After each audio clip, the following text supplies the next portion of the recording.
할렐루야. 아멘. 오늘도 예배 자리에 나오신 모든 성도님들을 주님의 이름으로 사랑하고 축복합니다. 아멘. 이렇게 예수님의 이름으로 사랑하고 축복합니다. 인사해 볼까요? 예수님의 이름으로 사랑하고 축복합니다. 네.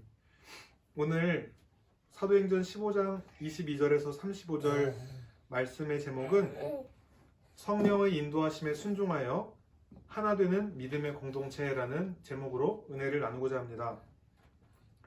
오늘 본문은 할례 문제로 이방인 크리스천들과 유대인 신자들 간에 갈등이 빚어져서 그것을 해결하는 본문입니다. 바리새파 중에 어떤 예수님을 믿는 어떤 사람들은 이방인에게 할례를 주고 또 모세의 율법을 지키라고 명하는 것이 마땅하다는 주장을 펼쳤습니다. 그들의 이 발언은 우리 죄를 사하시려고 십자가를 지시고 다시 사신 예수님의 부활의 사건과 보혈의 공로를 무시하는 일이었던 것입니다. 22절에 사도와 장로들과 주님을 믿는 모든 공동체와 함께 안디옥에서 파송받은 바울과 바나바가 그 예루살렘에 있는 무리 중에 유다와 실라를 택해서 함께 다시 안디옥으로 보냅니다. 유다와 실라는 유대인 신자이자 32절에 보면 이 두 명 모두 선지자라고 나옵니다. 오늘 본문에 이 예루살렘 그 교회 지도자들의 회의에서 우리가 주목해 볼 것은 성령과 우리는 28절에 성령과 모인 무리들은 이 모든 것들 중에 몇 가지만 빼고 이방인과 교제하도록 했다. 근데 여기 중요한 것은 무엇이냐? 우리의 그냥 회의가 아니라 성령께서 먼저 주관하시고 인도하신 회의였다라는 말입니다. 우리가 예루살렘 교회의 지도자들이라면은 다 율법에 능통하고 말씀을 모르는 사람은 없었을 것입니다. 바울도 그러했지요. 바리새파로서 율법 준수와 그런 거에 충실했는데 이 성령의 인도하심 없이 그렇게 말도 안 되는 말을 하자 이제 이방인에게 할례를 행하라고 율법을 행하라고 그런 말을 하지 않습니까? 근데 여기서 보면은 어떻게 이 예루살렘 교회의 지도자들이 성령의 뜻에 합한 결정을 했는가가 중요합니다. 저는 제가 봤을 때 이 예루살렘 교회의 무리들 중에서 야 큰일 났다.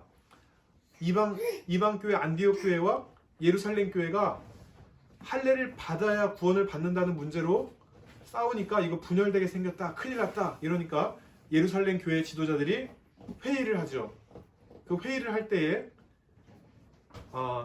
오늘 유다와 실라처럼 선지자들이 무엇입니까? 하나님의 뜻을 받아서 전하는 자. 이건 뭐 구약에도 있었고 신약에도 있었고 지금도 있고. 그런데 주목할 것은 성령의 인도를 받았던 것은 하나님의 음성을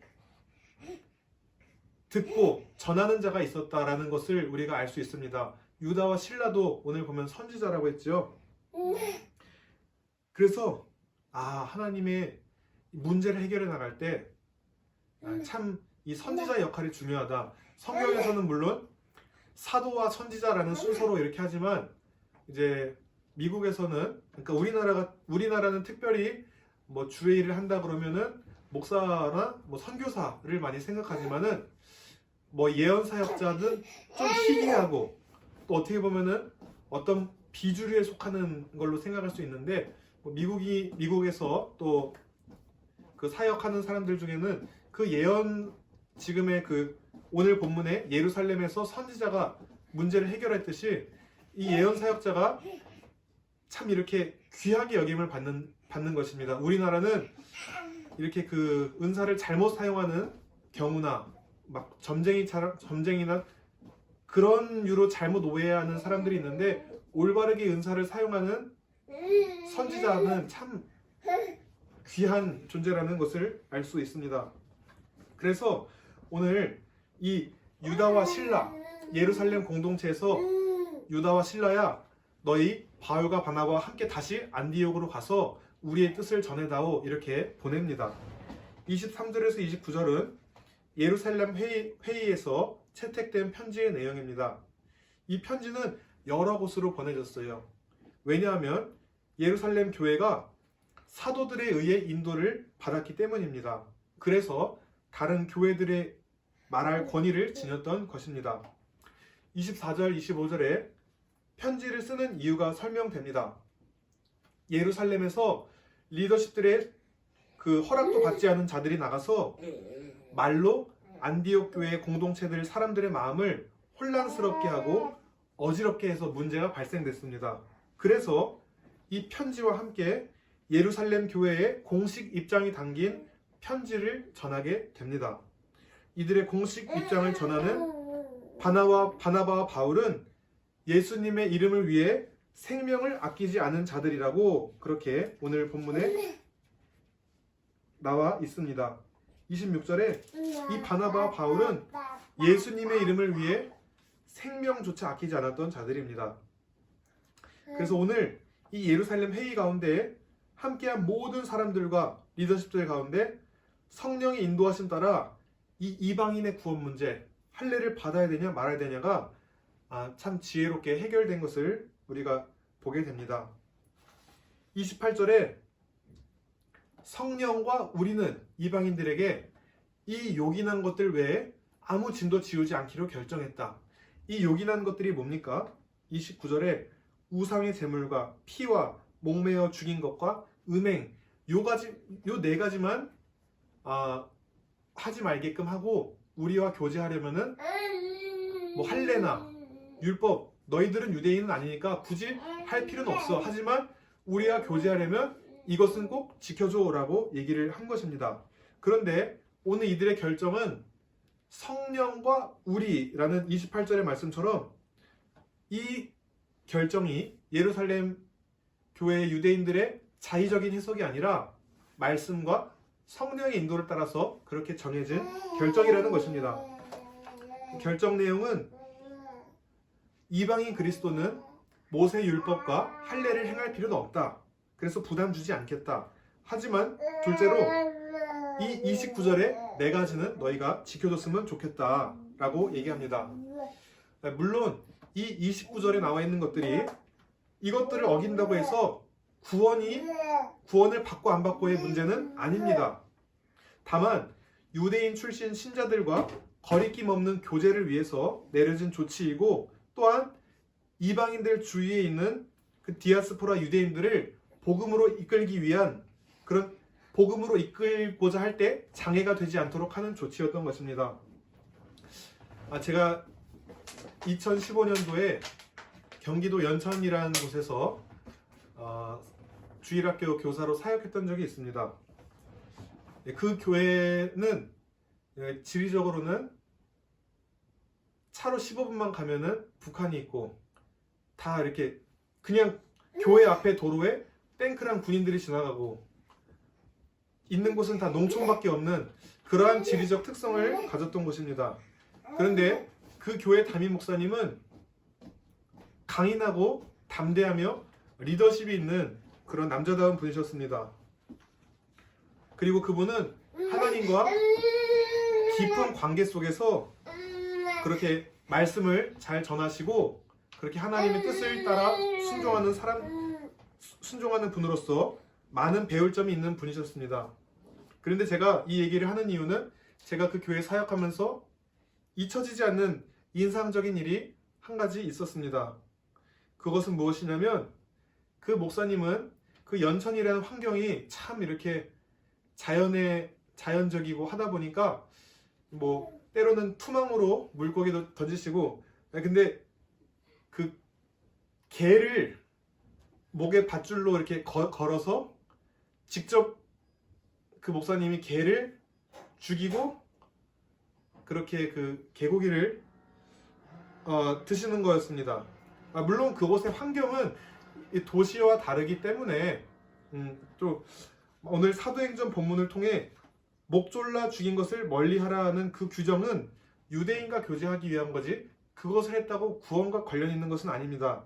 하지만 그 연천에 있는 목사님이 유대인 신자들과 함께 있는 상황이었다면 당연히 그렇게 안 하셨을 것입니다.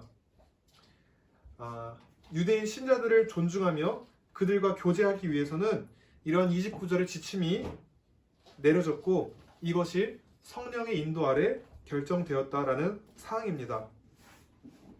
에베소서 4장 3절 말씀 보면 평안에 매는 줄로 성령이 하나 되게 하신 것을 힘써 지키라 라고 합니다.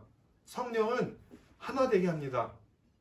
성령의 뜻 아래 이방인과 유대의 신자들이 하나가 되었습니다. 또 성령의 인도를 받는 사람은 오늘 바울과 바나바처럼 예수님만 높이며 예수님의 이름을 위해 어떠한 희생도 감수하며 살아가게 됩니다.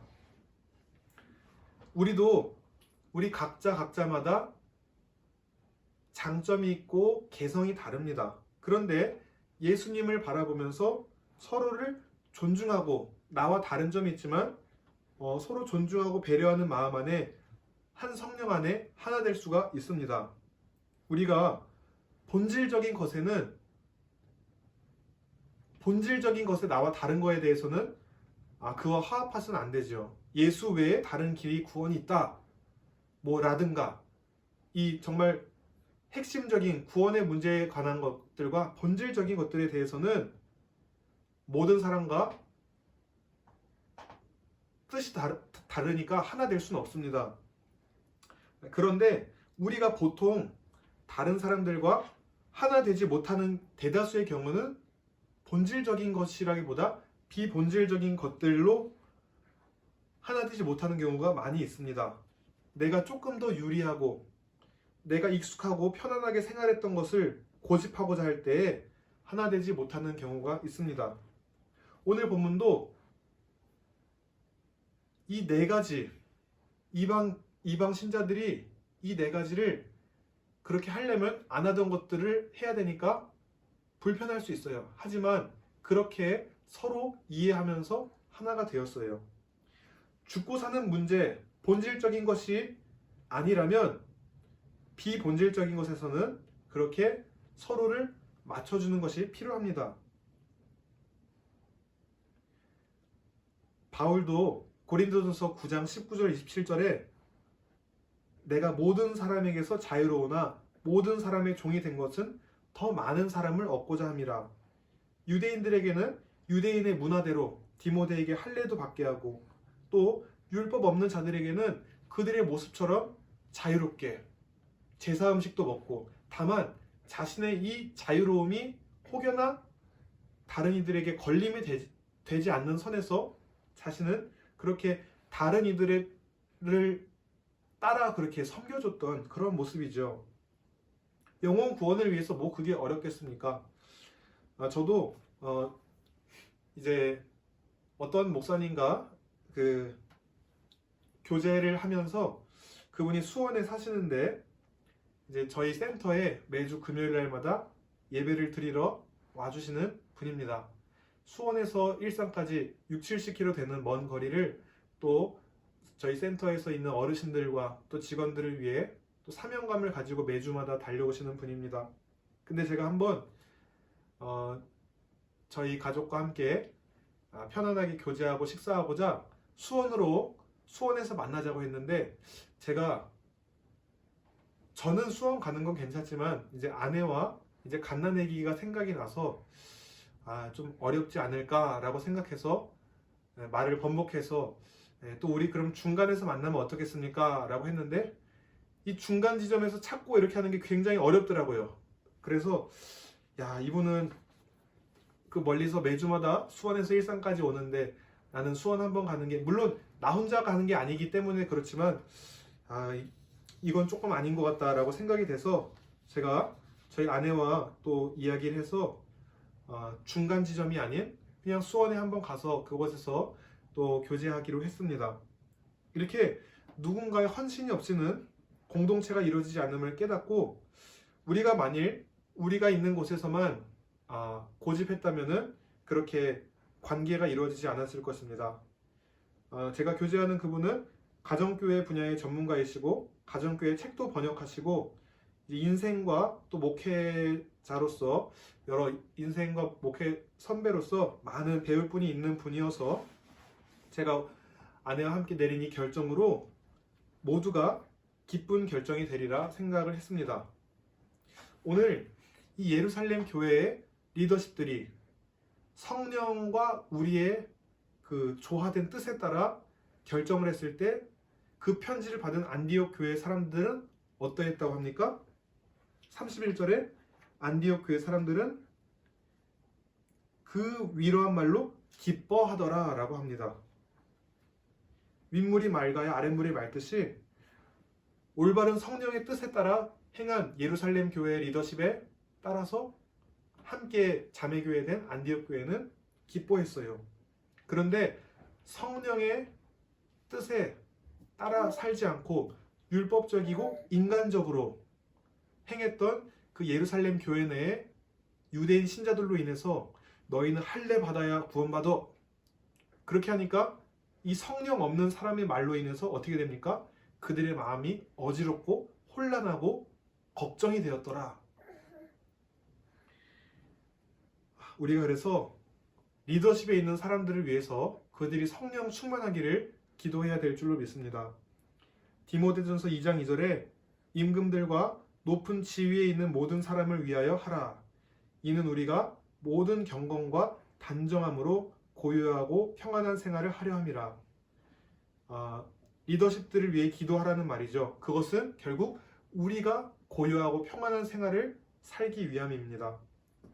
우리는 이렇게 우리가 속한 가정과 교회와 일터와 국가의 지도자들과 리더십들이 성령 충만하기를 기도해야 될 줄 믿습니다.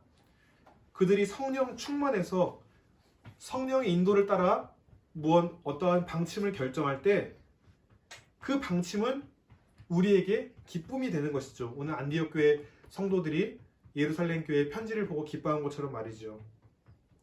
그리고 우리도 우리의 모든 삶의 작은 일에도 성령님께 묻고 주님이 주시는 감동과 평안에 따라서 일을 행해 나가길 원합니다. 그리고 우리가 이렇게 말씀과 성령의 음성에 귀 기울이고 그렇게 살아가는 우리의 삶과 우리의 입술을 통해서 다른 이들과 바른 관계를 맺게 되고 또 함께 기쁨과 평안을 누리게 될 줄로 믿습니다. 우리 삶의 가장 기준은 말씀입니다. 하나님 뜻이지요. 그런데 이 말씀 외치는 사람들 중에 오늘 바리새파 사람들도 그랬고 내가 정통이야, 내가 보수야, 아니면 내가 하여튼 내가 말씀 중심으로 살아가는 사람 중에 정말 하나님 뜻대로 살아가는 사람도 있지만 말씀만 외치면서 그 말씀을 자의적으로 자신의 뜻대로 왜곡해서 받아들이고 또 어떤 이는 내가 말씀 중심으로 산다 하는데 이단으로 빠지고 그래서 우리가 진짜 말씀을 잘 깨닫는 것은 내가 말씀을 오랜 시간 공부했다 해서 아는 게 아니라 기도하면서 그렇게 성령의 뜻 가운데 성령의 조명하신 가운데 말씀을 볼 때에만이 우리가 올바른 하나님의 뜻을 알 수 있다라고 하는 것입니다. 그래서 우리가 성령께서 각 사람에게 말씀을 조명해 주시고 그 마음을 인도해 주셔서 그렇다면 우리가 의견이 나뉠 것이 없어요. 서로가 조금 개성은 다르지만 다 충분히 성령의 뜻에 순종하면은 맞춰갈 수 있는 것들이에요. 그래서 우리가 본질적인 것들에 대해서는 저 사람이 참과 거짓을 말하는가 분별하면서 저 사람과 교제해야 돼 말아야 돼 라고 할 수 있지만은 큰 틀에서 본질적인 것이 같은 사람들 가운데서 조금 개성이 다른 비본질적인 것들에 대해서는 우리가 서로를 위해 때로 나의 편함을 내려놓고 그렇게 하나됨을 추구해 나갈 수 있는 우리가 되기를 바랍니다. 이번 한 주도 성령의 인도 아래 하나님과 바른 관계를 맺고 또 나와 관계된 다른 이들과도 바른 관계를 맺어나가길 원합니다. 그러기 위해서 나의 이기적인 마음을 내려놓고 자신을 사랑하듯 이웃을 사랑하며 또 그렇게 하나님께서 깨닫게 해주시는 성령께서 우리 가운데 깨닫게 해주시는 게 있다면 고집 부리지 않고 순종하는 그런 우리가 되길 원합니다. 그래서 우리의 삶과 말을 통해 우리가 속한 모든 공동체에 기쁨과 평안이 있기를 예수님의 이름으로 축복하며 기도합니다. 아멘. 네, 기도하시겠습니다. 하나님 아버지 감사합니다. 오늘도 귀한 말씀을 통해 깨달을 바를 알려주시니 감사합니다. 하나님, 자의적으로 또 리더십의 허락을 받지 않고 안디옥 교회에 가서 그 공동체를 힘들게 했던 그 몇몇의 무리로 인해서 결국 성령께서 인도하시는 회의를 통해서 바른 결정이 이루어짐을 봅니다. 우리 삶의 때때로 크고 작은 어려운 문제들이 닥칠 때에 하나님 이것을 주님 앞에 기도하며 또 믿음의 사람들과 함께 말씀과 성령에 비추어 봐서 하나님의 뜻을 순종하면서 그렇게 다른 이들과 온전한 관계, 하나 되는 관계, 합력하는 관계를 맺어나갈 수 있도록 인도해 주옵소서. 그리하여서 그러한 우리를 통해서 하나님 나라가 든든히 서갈 수 있도록 인도해 주옵소서. 예수님 이름으로 기도드렸습니다. 아멘. 아멘.